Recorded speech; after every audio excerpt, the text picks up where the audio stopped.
Bonjour à vous. Comme d'habitude, si cette vidéo vous a plu, un petit pouce, un abonnement, un commentaire pour me dire ce que vous en avez pensé. C'est important pour moi. Éventuellement un petit don, lien dans la description. Cela me permet de publier régulièrement. Aussi, vérifiez vos abonnements car YouTube, comme à son habitude, a encore désabonné mes nouveaux abonnés. Donc j'ai eu plusieurs plaintes à ce propos. Donc vérifiez vos abonnements, comme d'habitude j'ai envie de vous dire.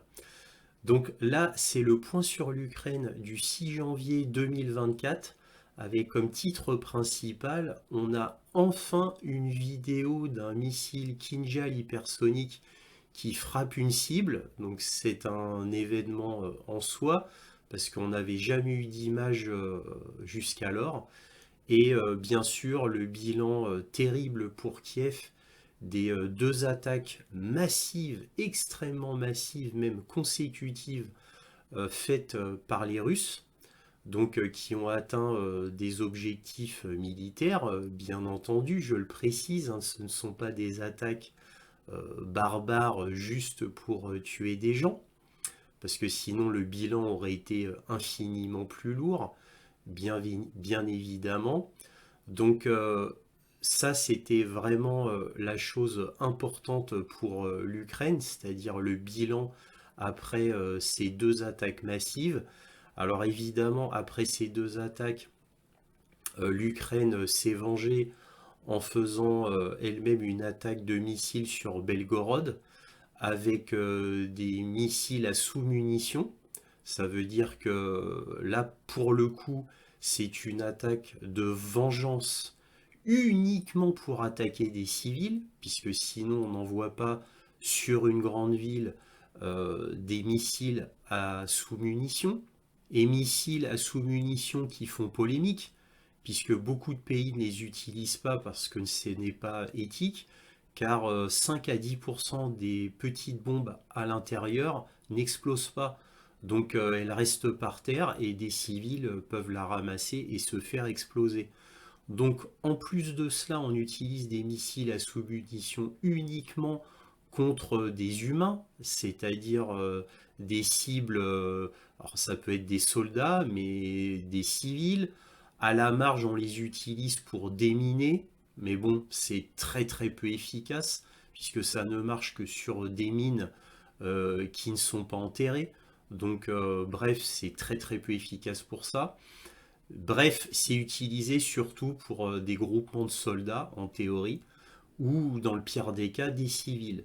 Mais en attendant, quand vous utilisez des missiles à sous-munitions sur une ville, vous vous doutez bien que c'est que pour tuer des civils.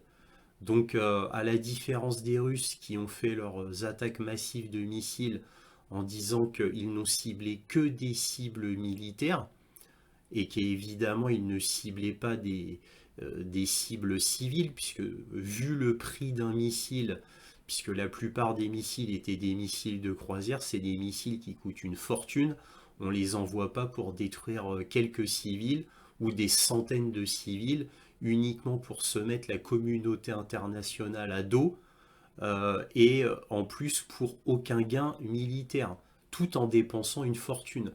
Donc évidemment, il n'y a que les médias occidentaux qui disent que les Russes attaquent délibérément des civils pour créer une terreur dans la ville. Donc c'est ridicule, j'en ai déjà parlé dans le précédent point sur l'Ukraine, je ne vais pas y revenir, des intentions de chacun. En tous les cas, l'attaque sur Belgorod par Kiev est clairement une attaque de vengeance et clairement uniquement pour faire des morts civiles. Et il y a eu des morts civiles. Bref, voilà ce qu'on pouvait dire sur ces attaques de missiles. Sinon, concernant le front, ben, il n'y a pas eu grand-chose qui a changé par rapport à la semaine dernière. On va parler des petites choses quand même qui se sont passées, mais il n'y a pas grand changement. Et je vous ai gardé le meilleur pour la fin de cette présentation, tout du moins, c'est-à-dire la liberté de parole dans les médias ukrainiens qui atteignent des sommets, et les Ukrainiens, le peuple ukrainien qui en a marre d'être pris pour des idiots ignorants, bah, enfin peuvent goûter un petit peu à la vérité sur le front, de ce qui se passe réellement sur le front par la télé ukrainienne. Alors c'est une télé, certes, on va dire très contrôlée, c'est une télé, c'est des chaînes, on va dire très minoritaires, un petit peu cachées, mais qui arrivent quand même à être diffusées. Alors évidemment, il y a le canal principal, la télévision unique d'information, mais il y a d'autres chaînes, mais encore une fois, ce sont des chaînes, on va dire, un petit peu cachées, mais voilà, c'est quand même diffusé malgré tout. Alors à des heures pas possibles, hein, soit ultra tôt le matin, soit très tard le soir, mais voilà, ça commence à arriver. Alors je vous avais déjà montré que dans les grands journaux ukrainiens, le voile était quand même un petit peu levé, où il donnait une ou deux vérités comme ça, bon, de manière presque accidentelle, mais là, là ça se déchaîne, on sent qu'il y a un seuil qui a été franchi. Donc il y a deux vidéos que j'ai insérées, ne les manquez surtout pas. Vous allez voir, c'est tellement édifiant, c'est tellement éloquent, et c'est médiatique, voilà. Donc ne les manquez surtout pas. Voilà. Alors comme d'habitude, cette vidéo est en trois parties, donc les informations générales. Donc là, il y aura beaucoup d'articles. Ensuite, il y aura ma conclusion. Et enfin, la carte militaire pour savoir ce qu'il se passe à peu près sur le terrain. Voilà, donc on va commencer là tout de suite par les articles. Alors là, on va commencer par un article de Ukrainska Pravda du 2 janvier. Et là, que s'est-il passé? La Russie lance 99 missiles, 72 ont été abattus, dont 10 Kinjal hypersoniques, d'après le commandant en chef, c'est-à-dire Zaloujny. C'est-à-dire sur les 99 missiles, 72 ont été abattus, et sur les 10 Kinjal envoyés par la Russie, les 10 sur 10 ont été abattus, selon Valéry Zaloujny. Alors là, vous voyez à côté, il y a la précédente attaque massive, hein, donc 158 missiles envoyés, dont 27 drones Shahed. Bon, moi j'avais lu ailleurs 36 drones, mais bon, peu importe. Et là, sur les 158, 87 missiles abattus, ce qui est moyen, puisque ça fait en gros 40% des missiles qui ont été abattus. Donc là, le pourcentage est bien plus grand. Alors, déjà, c'est étonnant. Comment expliquer le fait que la première attaque, il y en ait eu beaucoup moins d'abattus que l'attaque qui est quasiment le lendemain. Donc ils n'ont pas eu le temps de recharger les missiles anti-aériens normalement. En 24 heures, ça aurait été étonnant qu'ils les aient tous rechargés. Et là, pourtant, ils en ont arrêté encore beaucoup plus proportionnellement que la première fois. Ce qui est assez étonnant. Mais bon. Donc voilà, donc ça vient de Valéry Zaloujny. Alors le plus étonnant là-dedans, c'est qu'ils ont arrêté 10 des 10 missiles Kinjal envoyés. Voilà. Donc faut les croire sur parole, bien évidemment.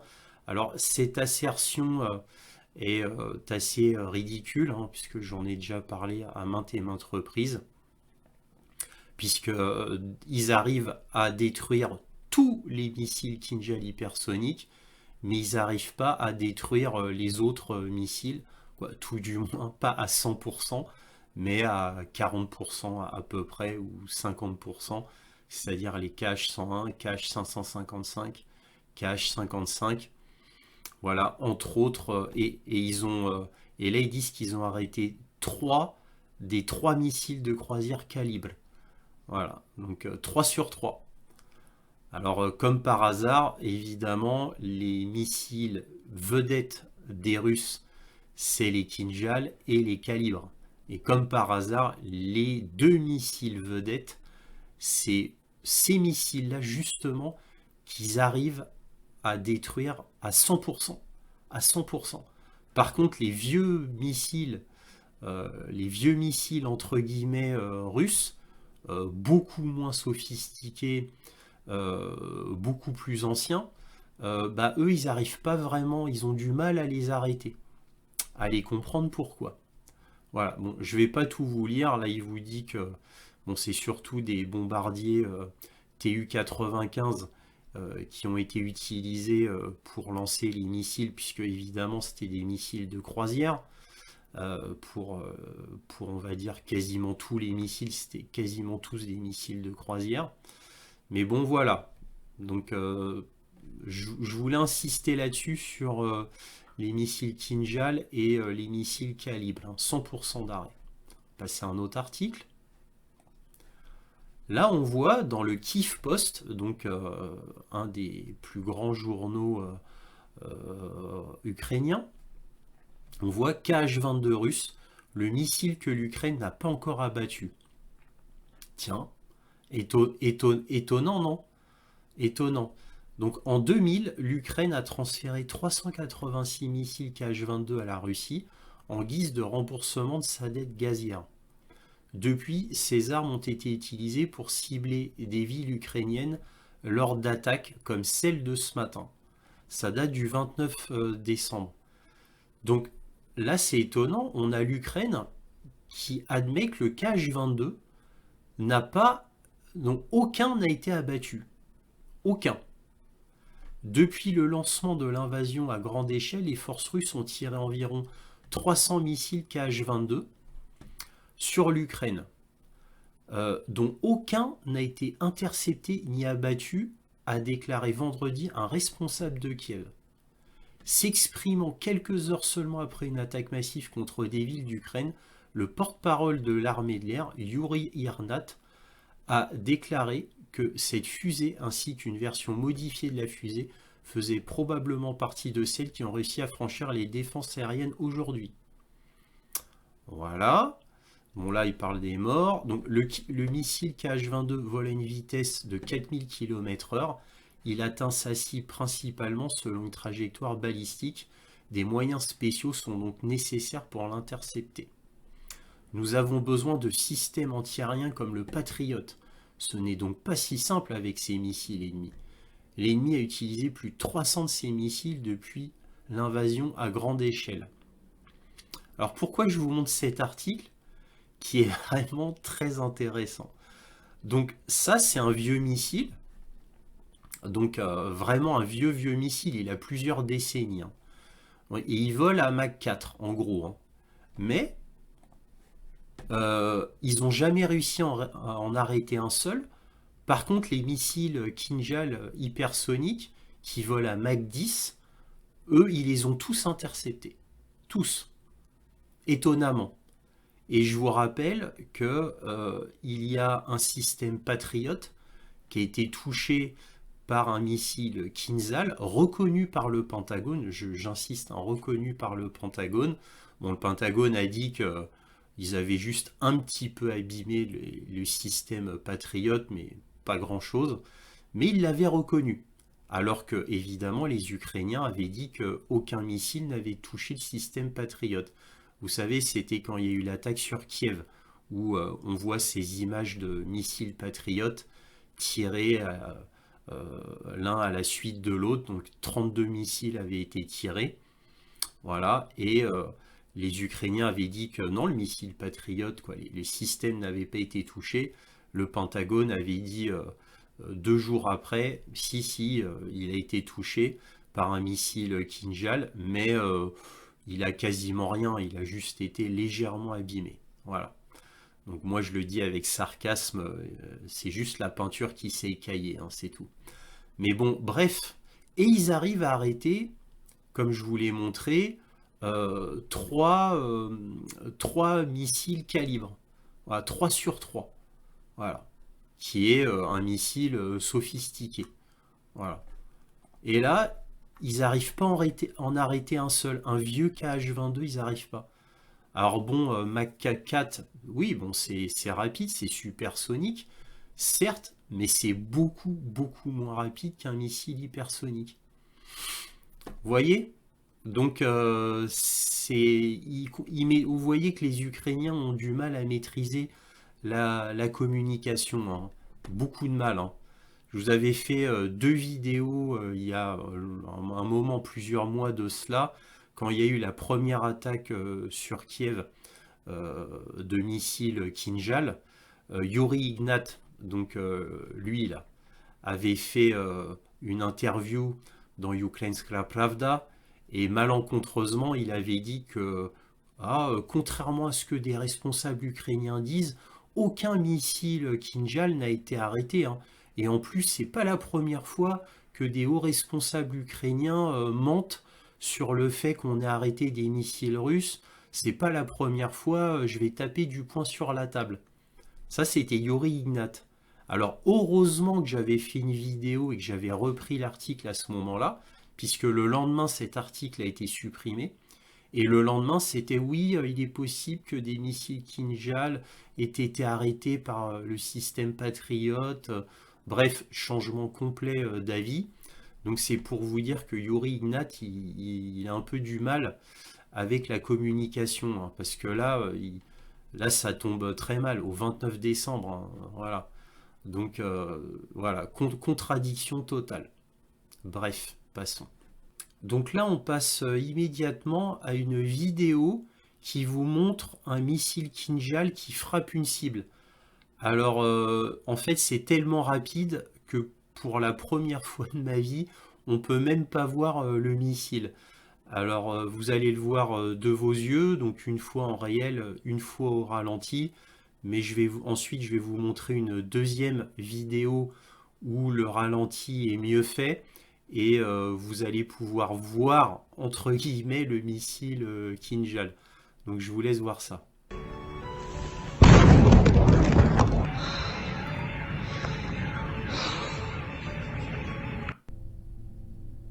Donc là, c'est au ralenti. Et même au ralenti, vous voyez que vous ne pouvez pas voir le missile, hein. Il faudra un ralenti extrême. Alors là, vous voyez la deuxième vidéo. Et là, vous voyez bien avec le missile et le plasma qui l'entoure. Donc là, vous voyez une image donc, qui a été analysée par un expert. Et vous voyez donc à gauche le Kinjal et à droite un Iskander M. Donc pourquoi cette comparaison? Parce que ça vous compare un Iskander M qui va s'abattre sur la cible et la même chose pour le Kinjal. Donc là vous voyez une chose qui saute aux yeux, c'est que le Kinjal, quand il réentre dans l'atmosphère, donc là il est extrêmement chauffé.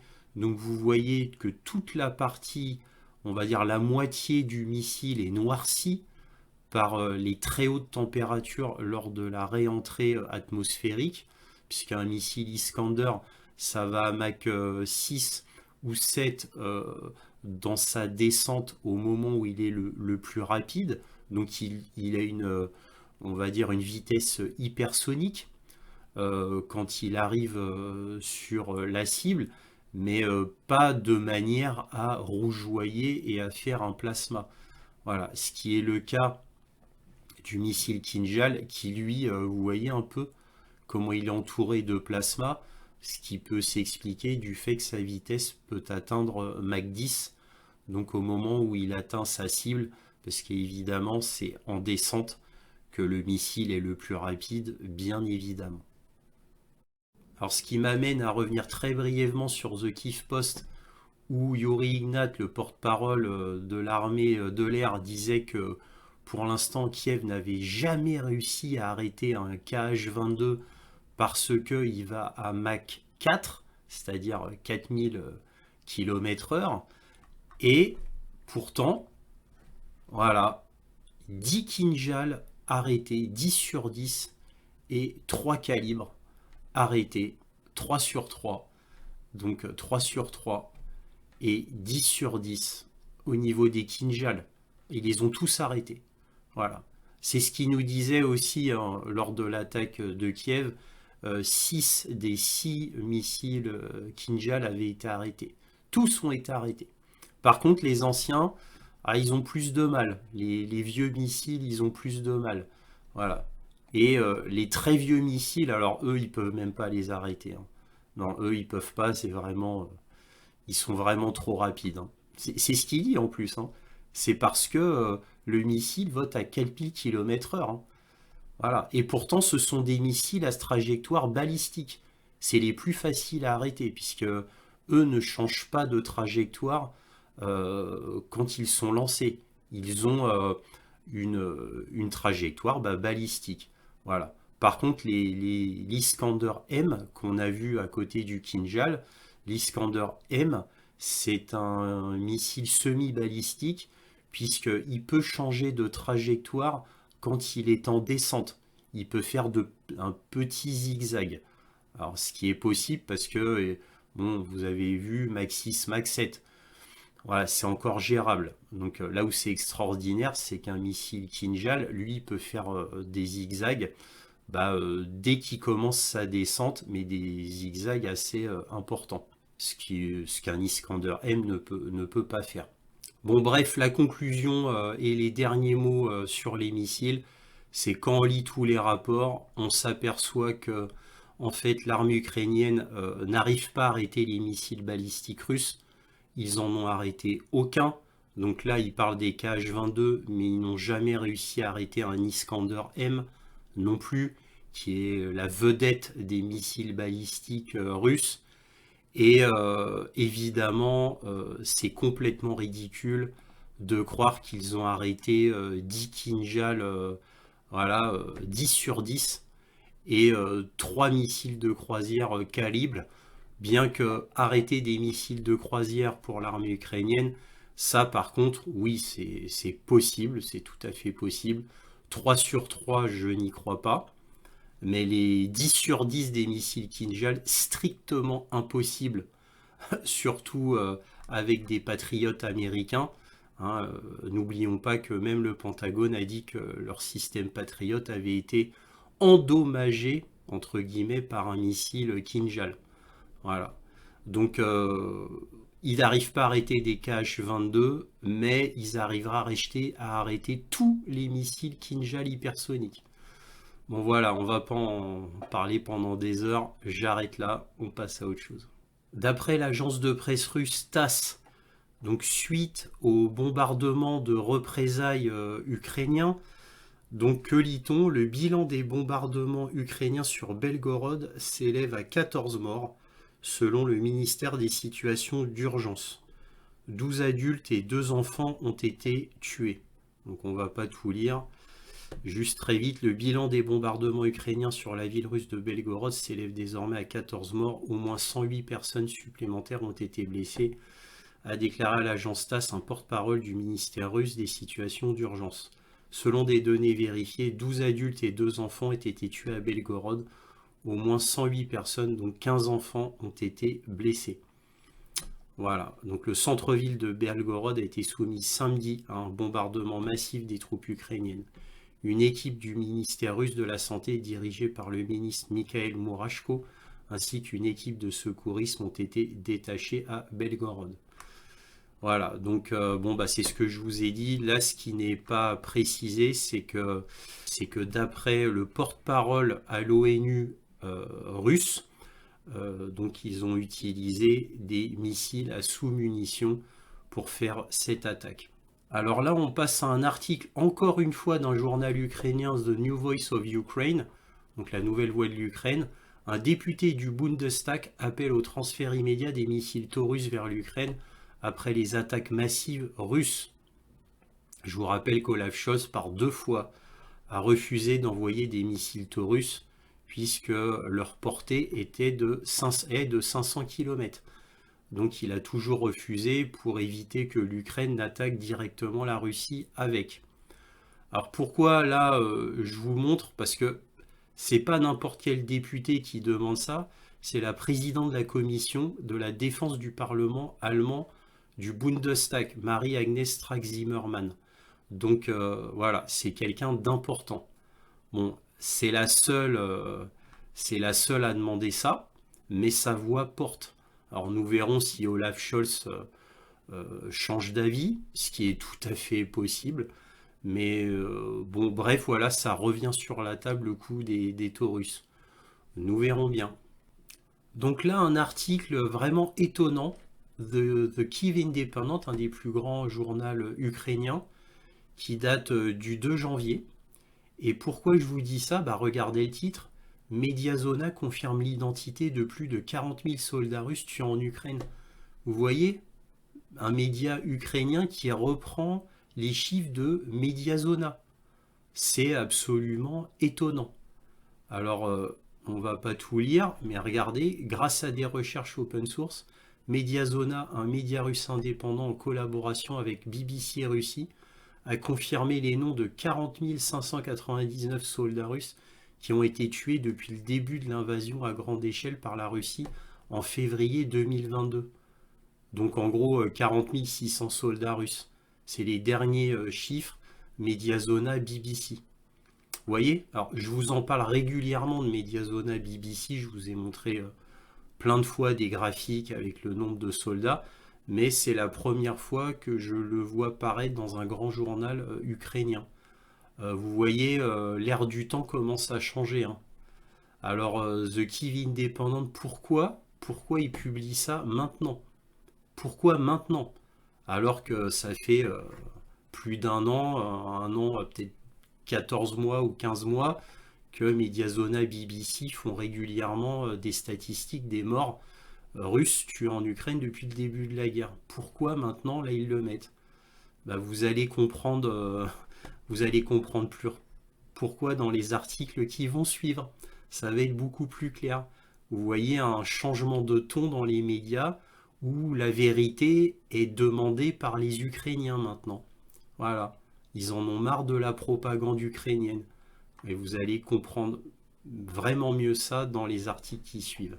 Là, on va regarder une petite vidéo très intéressante avec Podolyak, donc le chef du bureau présidentiel, donc quelqu'un de très important dans le gouvernement ukrainien, et un journaliste, puisque c'est tiré de la télévision ukrainienne. Et vous allez voir ce qu'il dit. Bon, en gros, il y a une phrase à retenir si on devait tout résumer, c'est que les Russes sont déjà morts, mais ils ne le savent pas encore.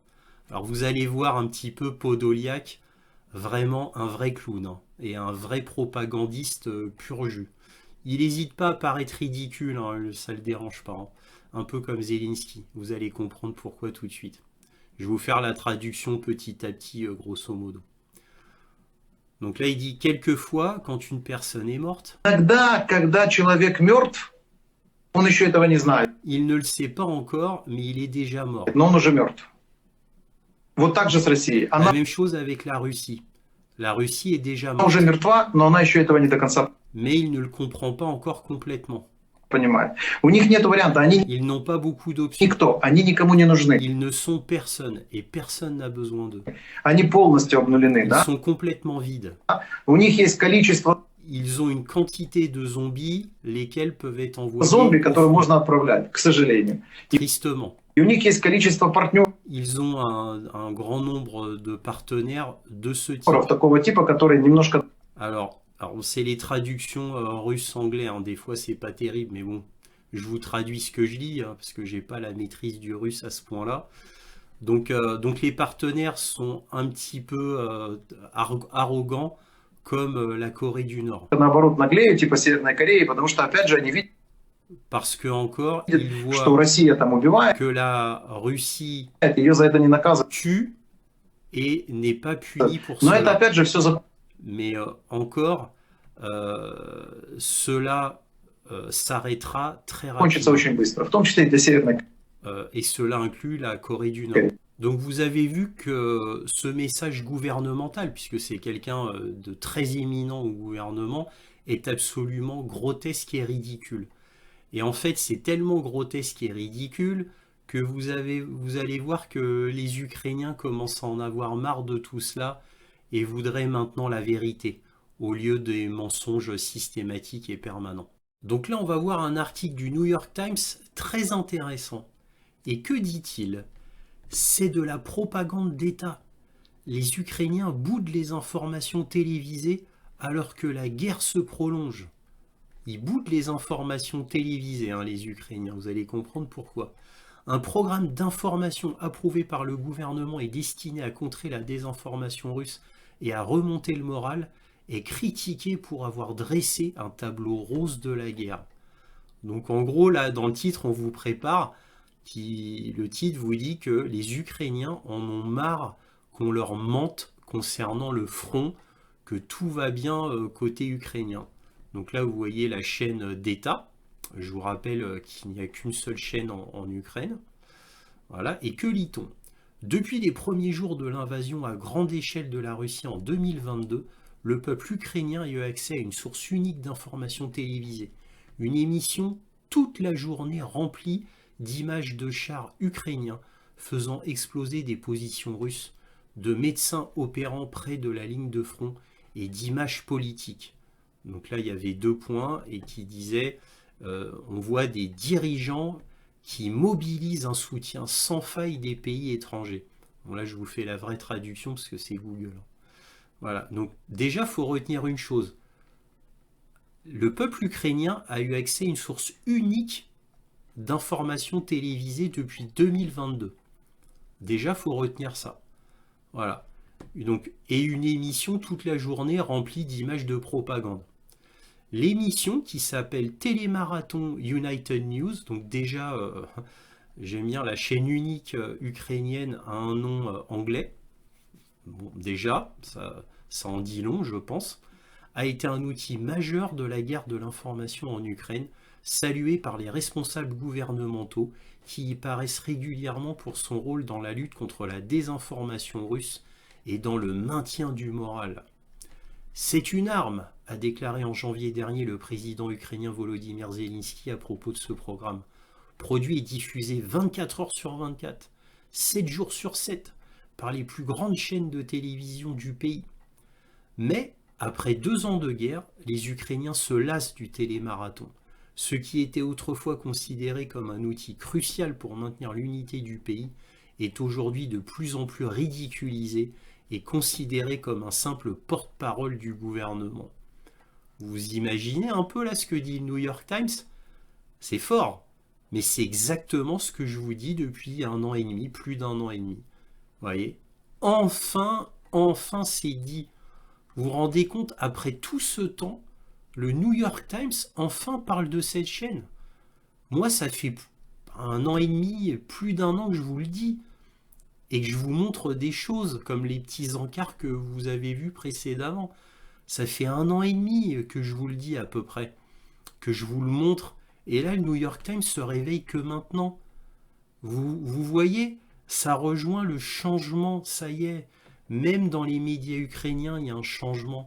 Regardez l'article précédent de The Kyiv Independent qui montre de manière étonnante, très étonnante, les morts russes réelles données par Mediazona et la BBC. Ils les ont mis dans un grand journal ukrainien. C'est étonnant. Avant, c'était impensable. Vous voyez le changement de ton dans les médias? Maintenant, même les médias ukrainiens changent. Et le New York Times le dit. C'est quand même, il était temps. Hein. Ils ont mis vraiment le temps pour enfin dévoiler ce qu'il en était en Ukraine. Bon, bref, je digresse un peu, on revient. Mais après 2 ans de guerre, les Ukrainiens se lassent du télémarathon. Ce qui était autrefois considéré comme un outil crucial pour maintenir l'unité du pays est aujourd'hui de plus en plus ridiculisé et considéré comme un simple porte-parole du gouvernement. Donc ça, c'est fort. Hein. Les téléspectateurs se sont plaints du fait que le programme dresse souvent un tableau trop rose de la guerre, cachant des développements inquiétants sur la ligne de front et l'érosion du soutien de l'Occident en Ukraine, et ne parvenant finalement pas à préparer les citoyens à une longue guerre. Au fil du temps, l'audience et la confiance dans le télémarathon ont chuté, ce que les experts voient comme le signe d'un désenchantement populaire plus large à l'égard du gouvernement, alors que la victoire sur le champ de bataille devient insaisissable. Alors que la victoire sur le champ de bataille devient insaisissable. Notez ce que ce journaliste se permet de dire maintenant. De nombreux téléspectateurs passent plutôt leur temps à regarder des émissions de télé-réalité et des programmes de divertissement populaire. Vous voyez? Donc je ne vais pas tout vous lire, hein, l'article est long, mais en tous les cas, ça donne quand même un ordre d'idée sur l'état d'esprit quand même des Ukrainiens. Ils en ont marre qu'on leur mente, qu'on leur dise des salades toute la journée. Et donc maintenant, bah, voilà, ils veulent un petit peu de vérité, quoi. Voilà, tout simplement. C'est tout ce qu'ils veulent. Ils en ont marre qu'on les prenne pour des imbéciles, les gens. Et maintenant, ils veulent de la vérité, quoi, tout simplement. Alors là, je vais vous montrer une vidéo absolument édifiante. Donc là, vous voyez Arestovic, qui était l'ex-conseiller militaire de Zelensky pendant plus d'1 an. Donc il était auprès de Zelensky depuis le tout début de la guerre.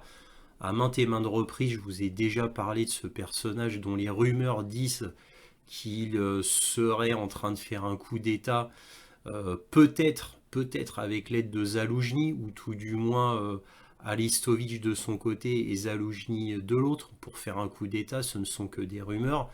Et on voit clairement avec ce qu'il dit à la télé, qu'il y a vraiment un point de rupture dans la société ukrainienne quant à la propagande ukrainienne. Là, trop, c'est trop. Donc avec tous les articles que je vous ai montrés avant, là, on atteint presque le sommet. La prochaine vidéo va être le sommet absolu, mais là déjà, on s'en rapproche bien. Donc je vais vous traduire comme je peux de l'anglais, puisque déjà la traduction du russe à l'anglais est très moyenne. Bon, là, il dit...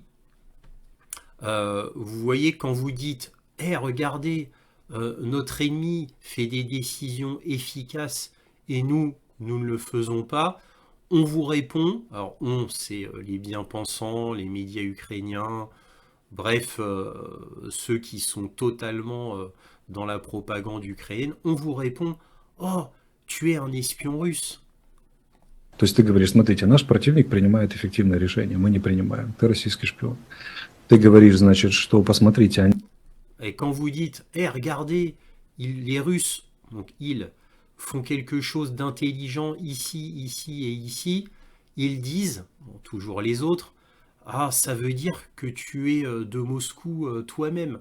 Alors, la traduction très mauvaise, hein, ça veut dire en gros bah, que tu es pro-russe.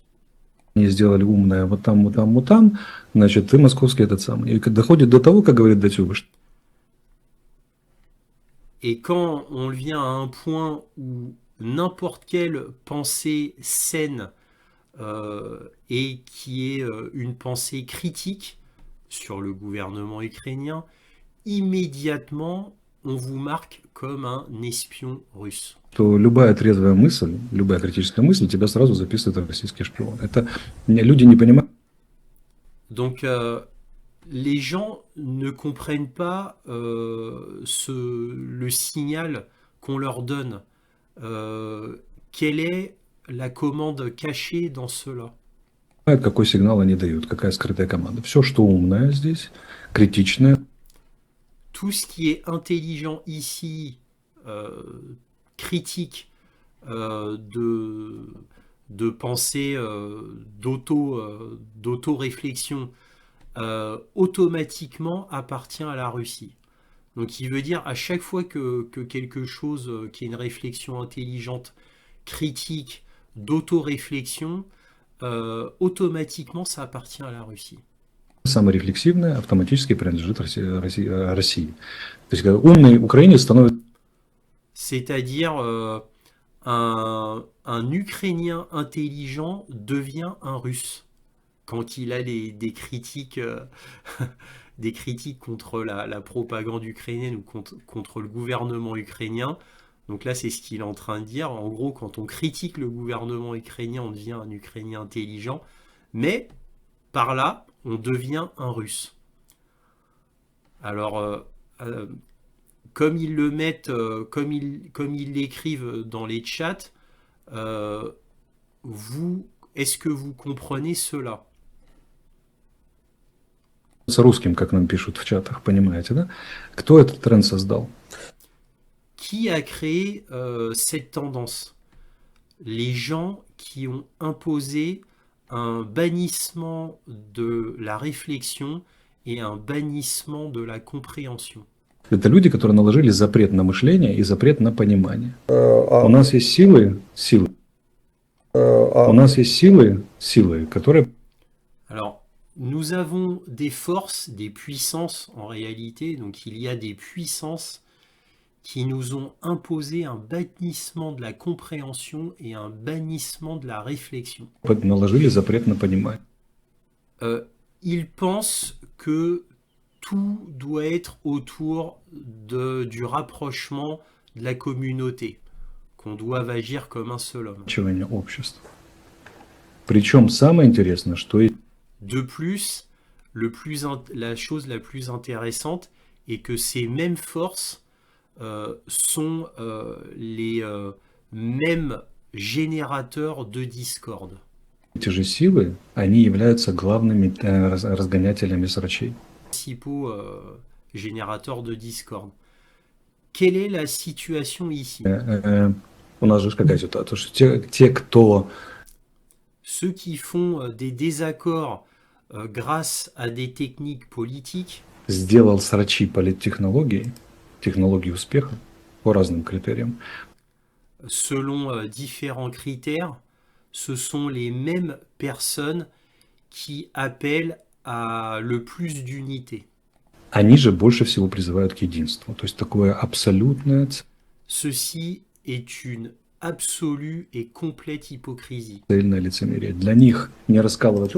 Pour eux, une société qui n'est pas divisée signifie accepter leur idéologie.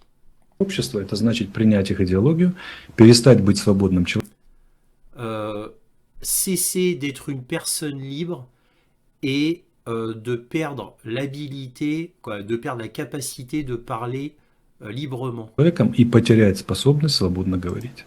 Клеймиться все это очень просто. Et la dénonciation est faite très facilement. Работаешь на Россию, российский шпион. Vous travaillez pour la Russie, vous êtes un espion russe. Voilà. Donc là, on atteint le point culminant, la vidéo qui tue, qui vient de la télévision ukrainienne, chose impensable auparavant. Notez que la chaîne qui diffuse cela a noté que c'est pour les 18 ans et plus. Ah ouais, c'est pornographique à ce niveau-là. Hein.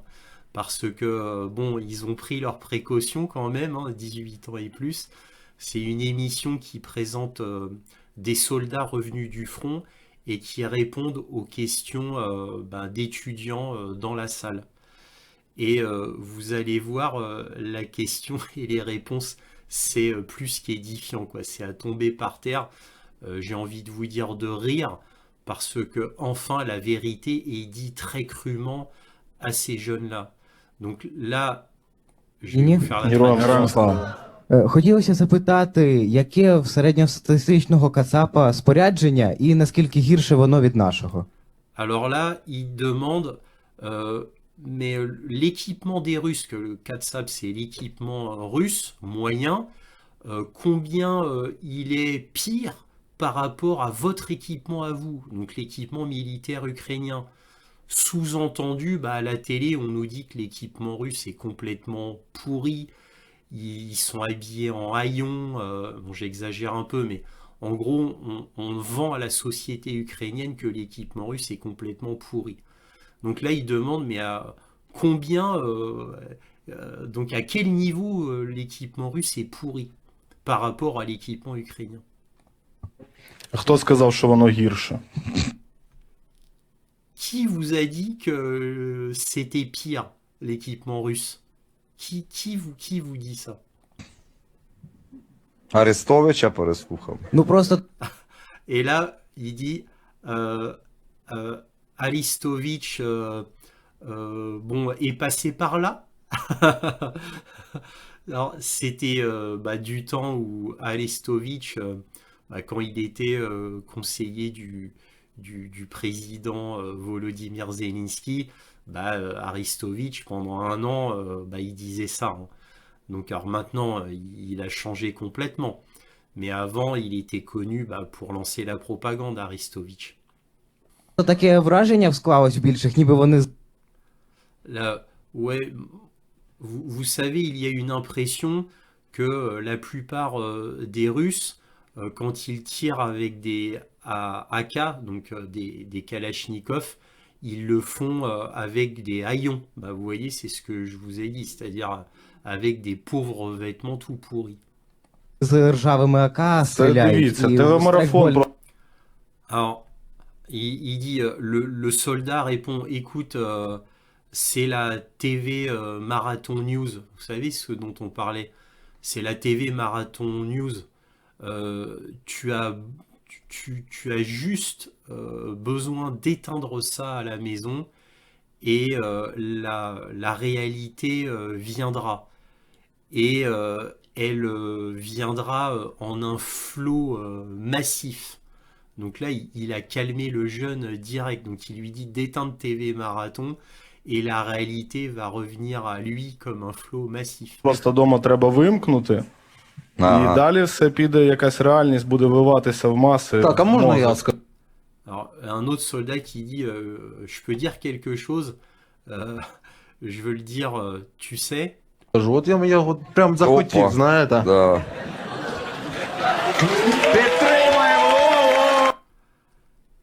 Alors là, c'est lui qui parle. Il dit je veux te dire que l'armée russe n'est pas pire que celle ukrainienne. Elle est même mieux. А я так от.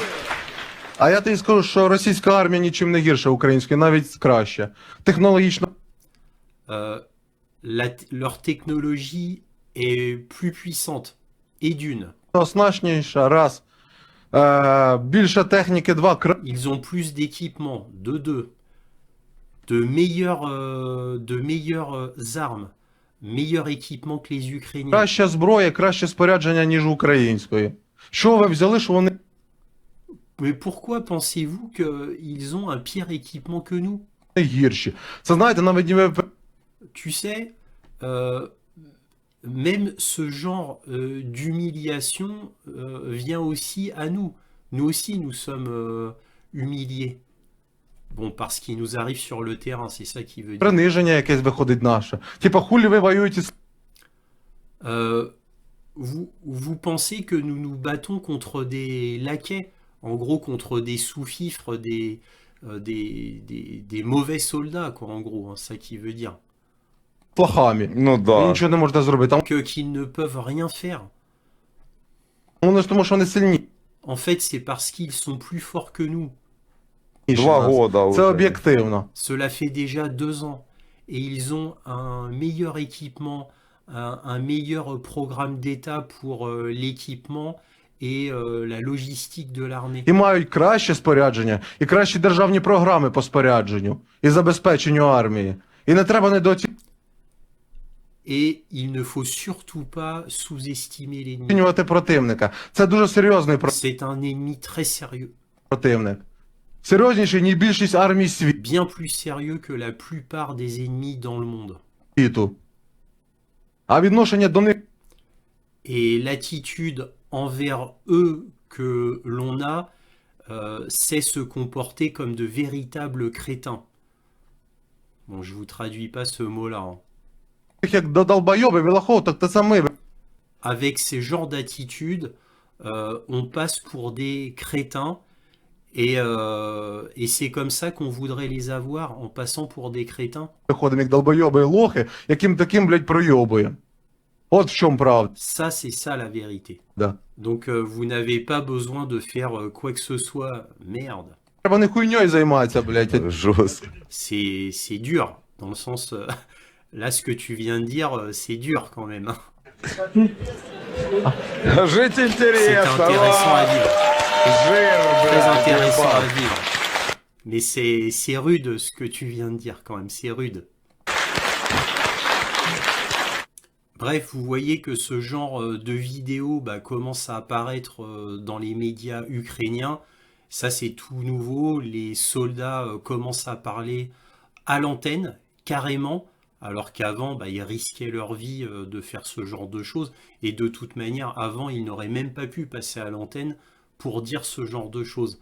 Alors même s'ils ont pris les précautions en mettant que c'était une émission aux plus de 18 ans, eh bien malgré tout, c'est quand même très étonnant à voir. Et ça vous montre maintenant la liberté de ton tout à fait nouvelle en Ukraine.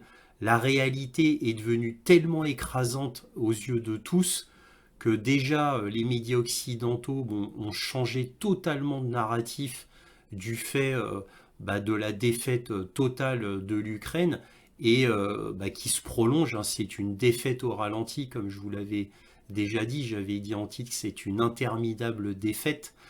Eh bien, malgré tout, les Ukrainiens ne sont pas idiots et ils en ont marre qu'on les prenne pour des idiots. Voilà, et ce sera mon point final quant à ce sujet-là. Alors, là, on change de sujet, on passe à Forbes. Que dit Forbes? D'un jour à l'autre, l'Ukraine aura enfin ses F-16. D'ici quelques jours, l'armée de l'air ukrainienne pourrait recevoir ses premiers chasseurs Lockheed Martin F-16 d'occasion. Vendredi, le président ukrainien Volodymyr Zelensky a déclaré avoir remercié le gouvernement néerlandais pour sa décision de commencer à préparer les 18 premiers avions F-16 pour leur livraison à l'Ukraine. Le ministère néerlandais de la Défense a souligné que les F-16 ne seraient pas expédiés tant que tous les documents ne seraient pas en règle et que le ministère ukrainien de la Défense ne disposerait pas de bases aériennes appropriées et d'un personnel suffisamment formé. Très important ça, hein? Très important. Alors pourquoi le ministère néerlandais dit ça? Parce qu'il ne veut pas envoyer des F-16 même d'occasion pour un rien. Hein, parce que ça ferait mauvaise publicité s'ils étaient mal maintenus. Dans le sens que les F-16 ont cette problématique de devoir avoir une énorme maintenance et ils ne peuvent utiliser qu'une piste d'atterrissage parfaite, sans le moindre gravillon dessus. Parce que c'est un des gros points faibles du F-16, c'est sa fragilité, extrêmement fragile. Alors vous doutez bien qu'un F-16 en Ukraine, ça fait tâche. Il n'est pas du tout fait pour cet environnement. Donc il doit avoir un tarmac absolument parfait. En général, il y a une vingtaine de soldats qui parcourent la piste tous les jours pour virer n'importe quel petit gravier qui pourrait être dessus et qui pourrait entrer dans les tuyères. C'est pour ça que ça, c'est la hantise des pilotes de F-16. Voilà, donc je voulais vous rappeler ce fait-là. Alors, des pilotes ukrainiens sont rendus en Roumanie pour apprendre à piloter l'agile F-16. Il n'y a probablement aucune raison pour que le premier lot de F-16 ukrainiens n'arrive pas d'ici quelques semaines, voire quelques jours. Les Pays-Bas, le Danemark et la Norvège ont tous promis à l'Ukraine leur surplus de F-16. Il est possible que l'Ukraine puisse se doter de plus de 60 chasseurs supersoniques monomoteurs, monoplaces, pour renforcer les chasseurs MiG et Sukhoi existants, beaucoup moins sophistiqués, bien sûr. Ces 18 premiers F-16 sur les 42 que l'armée de l'air néerlandaise pourrait mettre à disposition à l'avenir ont été améliorés, a déclaré Yuri Ignat, porte-parole de l'armée ukrainienne aux médias ukrainiens. Bon, allez, j'arrête là. Donc voilà, donc les Ukrainiens vont recevoir des F-16 d'occasion, en gros des F-16, des vieux F-16 que la Roumanie, les Pays-Bas, le Danemark, la Norvège n'utilisent plus parce que trop vieux. Ils vont les refourguer à l'Ukraine, évidemment. Donc, c'est complètement ridicule. J'avais déjà parlé à maintes reprises des F-16. C'est un avion qu'il ne faut surtout pas avoir dans le théâtre ukrainien parce qu'il est beaucoup trop fragile. Il demande une énorme maintenance. C'est pas un mauvais avion, mais qui a une dernière fragilité entre guillemets militaire, c'est que il n'est pas du tout furtif. Donc il est voyant comme une grosse tache sur un radar. C'est un très vieil avion. Bon, même s'il est amélioré, il n'est pas du tout furtif. C'est-à-dire qu'il a toutes les chances de se faire détruire. Donc quand ils vont l'utiliser, ils vont l'utiliser de très loin par rapport au front, obligatoirement, sinon il se fera immédiatement descendre, certainement par des S-400 ou des S-300. très facilement d'ailleurs, donc il va tirer forcément de très loin avec des missiles longue portée, donc vraisemblablement le F-16 ne va être utilisé que comme des Sukhoi 24 que l'armée ukrainienne a déjà, c'est-à-dire pour tirer des missiles de croisière et de loin. Voilà comment vont être utilisés les F-16 quand ils les auront. Voilà. S'ils ont le temps de les utiliser, nous verrons bien. Alors là, voici un article du Daily Telegraph, et que dit-il? Donc en transition avec l'article précédent concernant les F-16 de Forbes. Les nouveaux chasseurs F-16 d'occasion ukrainiens devront bientôt être remplacés. Voici les options. Les nouveaux chasseurs F-16 ukrainiens pourraient arriver d'un jour à l'autre. Mais ils sont nouveaux en Ukraine. En fait, le premier lot de 18 F-16 supersoniques monomoteurs de Kiev provient de stocks de l'armée de l'air néerlandaise. Les Néerlandais ont commencé à retirer leurs F-16 après des décennies d'utilisation intensive, libérant ainsi de l'argent, des équipages et de l'espace sur leur rampe pour une flotte de tout nouveaux chasseurs furtifs F-35. Les anciens F-16 néerlandais sont représentatifs des avions neufs et anciens que les alliés étrangers de l'Ukraine ont promis de participer à l'effort de guerre. Les Pays-Bas, le Danemark et la Norvège proposent ensemble jusqu'à 60 F-16.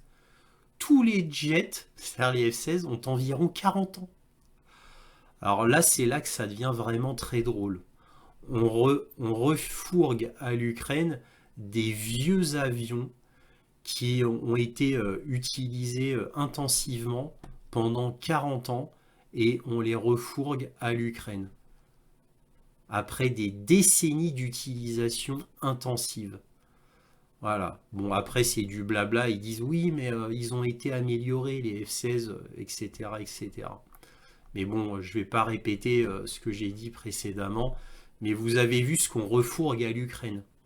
Des chasseurs qui ont environ 40 ans après avoir été utilisés intensivement. Voilà ce que refourgue à l'Ukraine. Donc vraiment, c'est histoire de dire, c'est presque on se débarrasse, comme ça libère nos hangars, parce que c'était des rebuts, on ne savait pas quoi en faire, on ne pouvait pas les revendre. On les donne à l'Ukraine, ça nous donne bonne conscience. C'est des avions complètement pourris qui vont demander une maintenance énorme, étant donné qu'ils ont environ 40 ans d'âge et qu'ils ont été utilisés intensivement. Voilà, bon, est-ce qu'on va faire la rénovation totale avant de le refourguer? On ne sait pas, on verra. Bon, vous voyez comment est prise la position de l'Ukraine en réalité. C'est-à-dire on refourgue des vieux trucs comme les Abrams, les tanks Abrams M1. C'était des vieux Abrams de la guerre d'Irak et on les a refourgués à l'Ukraine, les 31 Abrams. Que voulez-vous qu'ils en fassent? Vraiment, étant donné la logistique nécessaire, la maintenance nécessaire et la fragilité légendaire presque des F-16. Bref, je clôt l'affaire des F-16 ici. Donc là, on va regarder un article d'un site américain économique, un peu comme Business Insider. Et que lit-on? La conscription militaire devient une question toxique pour les dirigeants ukrainiens. Alors qu'elle se prépare à entrer dans la 3e année d'une guerre à grande échelle contre les envahisseurs russes, l'Ukraine a besoin de beaucoup plus de troupes. Mais étant donné le risque de réaction négative de l'opinion publique, la tâche de recruter des hommes pour les forces armées est devenue une sorte de patate chaude à Kiev, échangée entre les dirigeants politiques ukrainiens et ses plus hauts commandants militaires. Bah oui, il y a un désaccord profond entre Zaloujny et Zelensky, comme je vous en parle depuis plus d'un an maintenant. Donc c'est assez terrible. Aucune des deux parties ne semble disposée à assumer l'entière responsabilité de l'enrôlement de centaines de milliers d'Ukrainiens, peut-être réticents, j'aime bien peut-être réticents, pour servir dans une guerre sombre et acharnée. La bagarre, c'est pas dit clairement, mais c'est entre Zaloujny et Zelensky, a commencé le 19 décembre lorsque le président Zelensky a déclaré lors de sa conférence de presse de fin d'année que les chefs de l'armée ukrainienne avaient demandé la conscription de 450 000 à 500 000 hommes. Son annonce était extraordinaire à deux égards. Il a d'abord mis un chiffre, donc il a donné un chiffre, Depuis l'invasion russe en février 2022, l'Ukraine garde secret le nombre de personnes qu'elle a recrutées, volontairement ou par contrainte, j'adore, tout comme le nombre de victimes. Deuxièmement, Zelensky a souligné qu'il s'agissait d'une demande des hauts gradés à laquelle il n'avait pas encore accédé. Avant de l'approuver, il voulait un plan détaillé de la part de ses commandants, expliquant pourquoi tant de recrues étaient nécessaires et ce que cela signifierait en termes de rotation des troupes au front. Voilà. Donc, bon, voilà, ça c'est deux problèmes. Déjà, il dit un chiffre, alors que normalement c'est un secret militaire, et il dit que ce sont les hauts responsables de l'armée qui lui ont demandé. Donc, voilà, qui lui ont demandé qu'ils avaient besoin de 500 000 hommes. Et le problème, c'est que vous voyez, interrogé sur le chiffre de 450 000 à 500 000 cité par Zelensky, le général donc Zaloujny a déclaré qu'il n'avait fait aucune demande de chiffres. Révéler des chiffres équivaudrait à divulguer un secret militaire, a-t-il ajouté. Donc vous voyez, donc c'est un petit peu bon. Là, quand vous lisez l'article, vous voyez qu'il y a un problème entre les deux hommes. Donc voilà, blâmer l'armée pour une décision potentiellement impopulaire était destructeur et erroné, a écrit Zolkina sur Twitter X. Donc voilà, Maria Zolkina, donc du groupe de réflexion Fondation Initiative Démocratique à Kiev. Donc voilà, qui dit ça parce que mettre la responsabilité sur le dos des militaires, alors que ce genre de mobilisation, ce genre de recrutement, c'est une décision uniquement présidentielle. Et ce n'est pas à l'armée de décider. Zelensky, lui, il a fait porter le chapeau donc à Zaloujny pour ce genre de chiffres. C'est pour ça que Zaloujny, lui, il a dit non, non, non. Voilà, et c'est pour ça qu'on parle de patates chaudes. Voilà. Donc, vous voyez, là c'est la fin, regardez. L'empressement de Zelensky à partager avec ses hauts commandements le fardeau de la responsabilité d'une nouvelle campagne de recrutement montre que 2024 sera une année plus difficile sur le front intérieur comme sur la ligne de front. Vous voyez, Zelensky, il donne la patate chaude, il ne veut pas en prendre la responsabilité au cas où ça tourne en jus de boudin. Typiquement du Zelensky. Donc là, on va regarder un article de Intel Drop, donc le grand journal américain que vous connaissez si vous me suivez assidûment. Donc c'est la goutte d'intelligence. Évidemment, c'est pas ça la traduction. La plupart des chars allemands donnés à l'Ukraine ne fonctionnent plus selon le législateur. Donc Intel Drop du 2 janvier 2024. Donc là, vous voyez un Léopard 2A6, donc la dernière version des chars allemands, qui subit une réparation, apparemment, c'est ce qu'ils disent ici.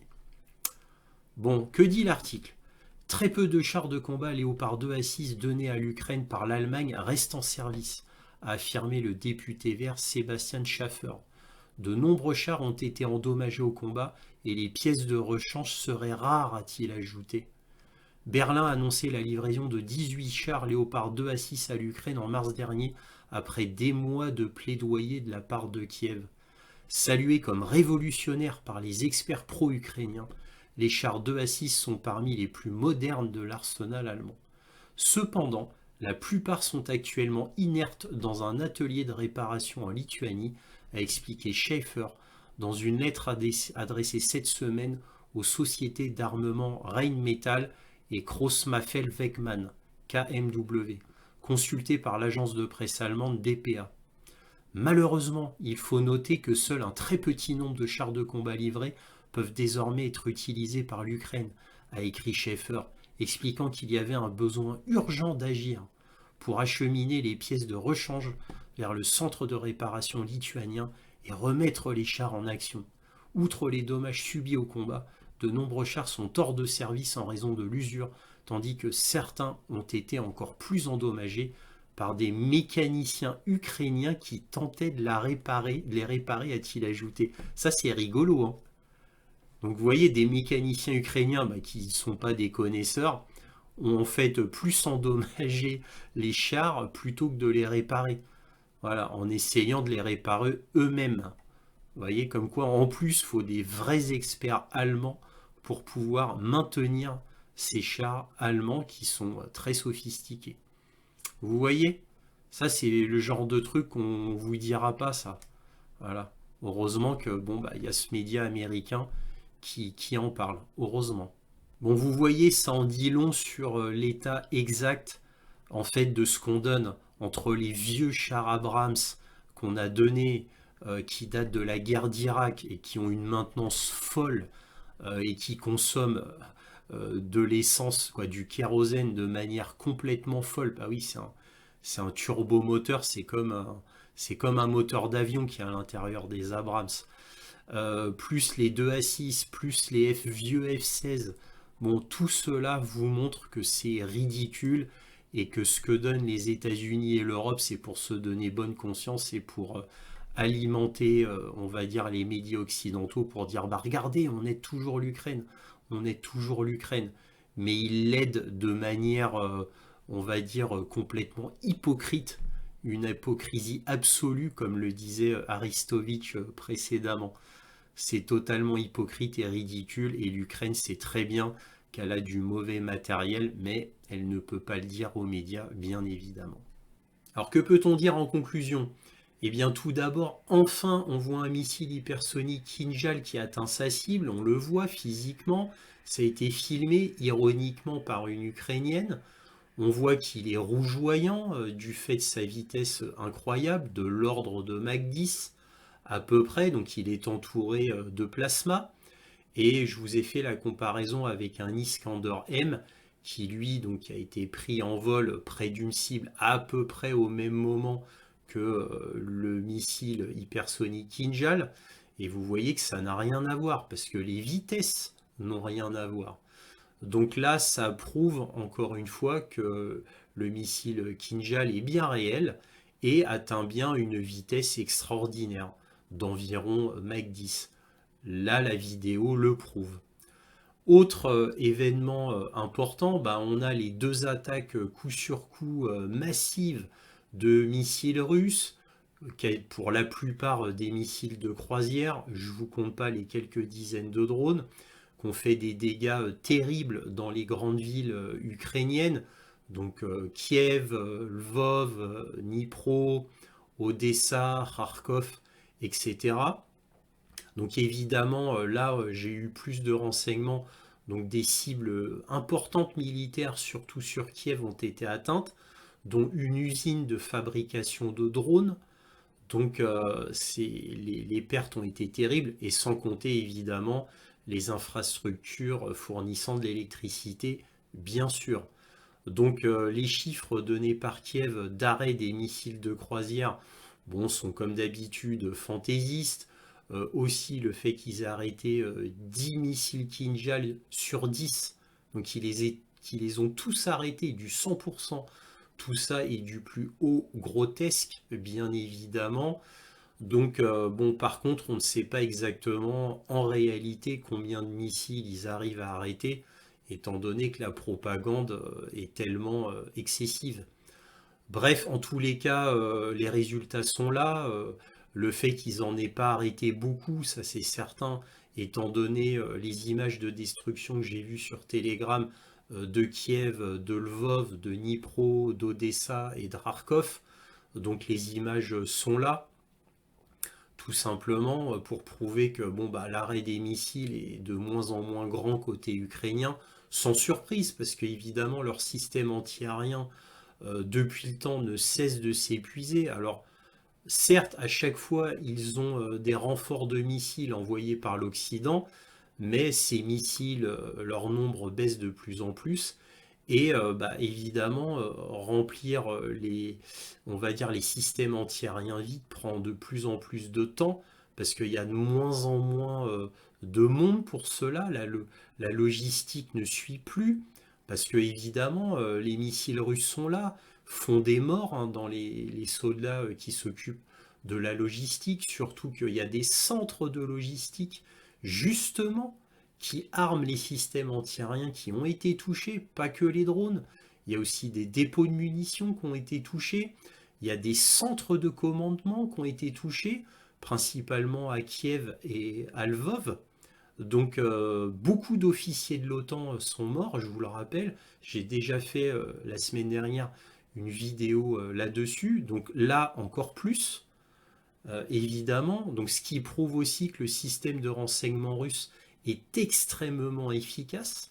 Je vous en avais déjà parlé, ce qui me laisse à penser qu'il y a des traîtres ukrainiens au sein de l'Ukraine, bien évidemment, puisque il y a des Ukrainiens russophones, ne l'oublions pas, qui ont le cœur vers la Russie et qui voient ce qui se passe en Ukraine avec dégoût et donc essayent de travailler pour les Russes. N'oublions pas cela.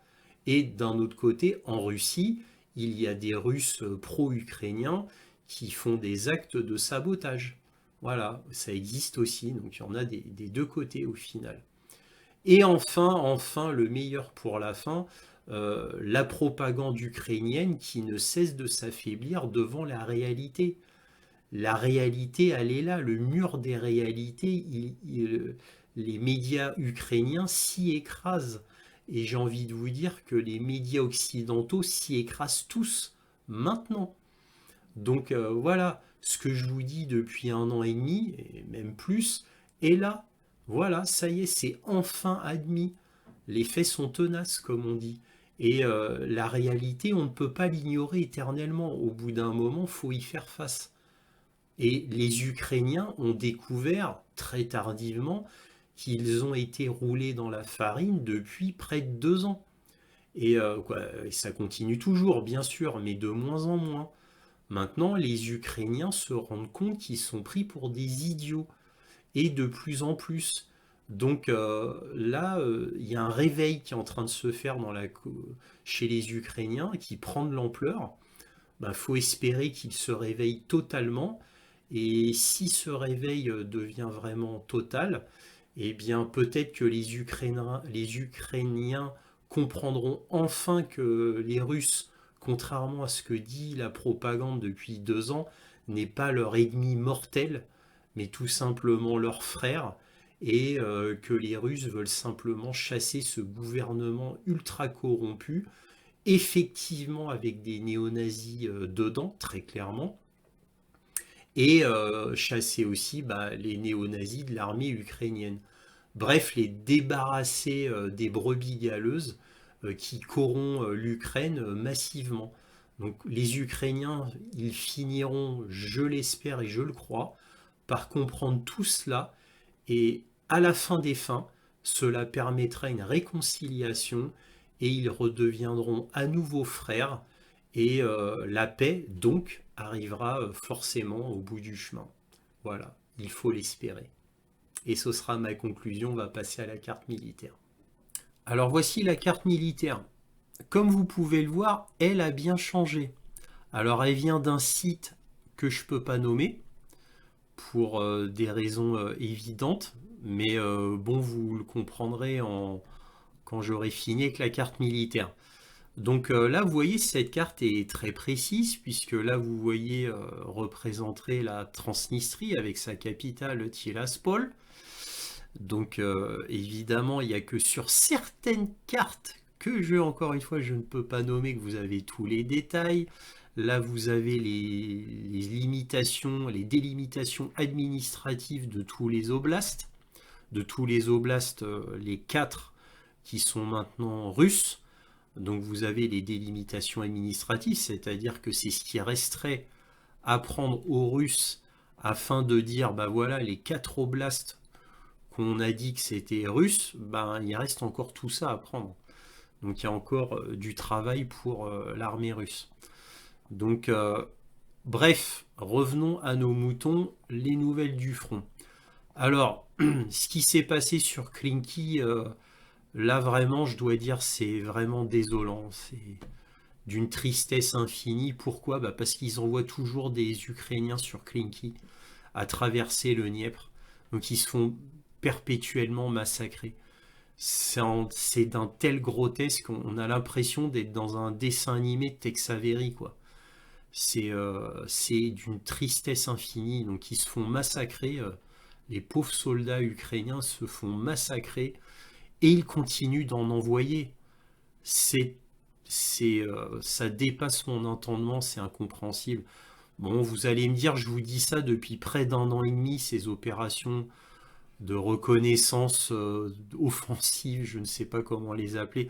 Ça fait près d'un an et demi que je vous le dis, mais ça continue. Donc c'est vraiment, ça prouve que c'est vraiment que de la communication, mais même pas, puisqu'ils en parlent même pas, ils en parlent même plus dans les médias de Klinky. Pourquoi font-ils ça?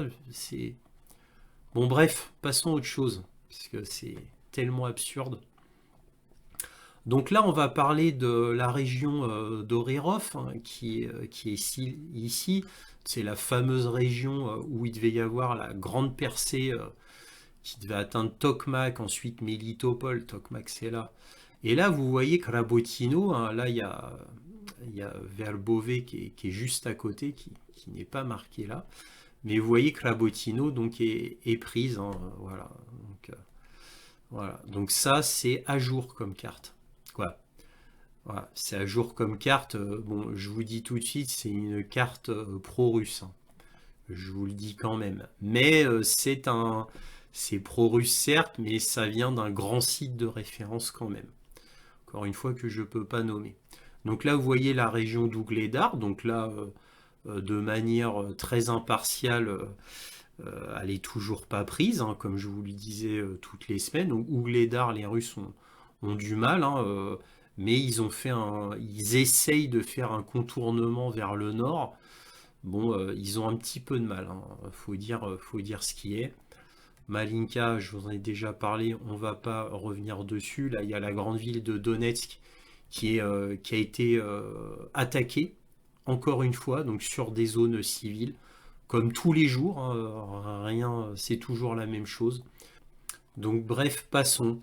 Donc là, sur le reste, il ne s'est pas passé grand-chose non plus sur le reste du front.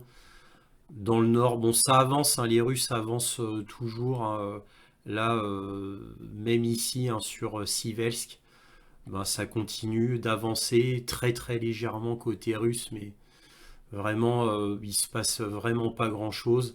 Même sur Kupiansk, dans le nord, il se passe pas grand-chose non plus, donc les Russes n'avancent pas vraiment. Là où on peut peut-être en parler un petit peu, c'est sur Belgorod, donc qui a été attaqué par des missiles à sous-munitions. Donc, ce qui prouve que bon, bah, les Ukrainiens, quand ils ont attaqué Belgorod, c'était pour tuer des civils, hein, donc, et non pas sur des cibles militaires, parce que ça va de soi qu'on n'utilise jamais de missiles à sous-munitions contre des cibles militaires, hein, à part sur le terrain des soldats. Mais voilà, à part ce seul cas, on n'utilise pas des missiles à sous-munitions pour atteindre des cibles militaires. Voilà, jamais. Mais ils l'ont fait c'est pour faire le maximum de morts possible. Et encore, voilà, ils n'ont fait que, entre guillemets, 14 morts à Belgorod, malgré qu'ils aient utilisé des missiles à sous-munitions. Donc ça se trouve, c'est des vieux missiles à sous-munitions américains, donc qui datent des années 1995 très exactement, ou 92, comme je vous l'avais déjà montré hein, sur un des missiles. Donc c'est-à-dire avec beaucoup de bombelettes à l'intérieur qui n'ont pas explosé, certainement. Enfin voilà, pas grand-chose à dire vraiment sur la carte militaire. En tous les cas, voilà ce qu'on pouvait dire concernant le front sur l'Ukraine.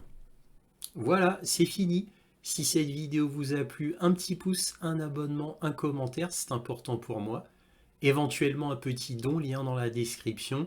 C'est encore plus important pour moi car cela me permet de publier régulièrement. Merci à tous de votre soutien à cette chaîne qui s'appelle Réinformation sur le monde sur YouTube et Analyse du monde sur Odyssée et Rumble. Merci encore à tous de votre soutien et toujours, soyez curieux.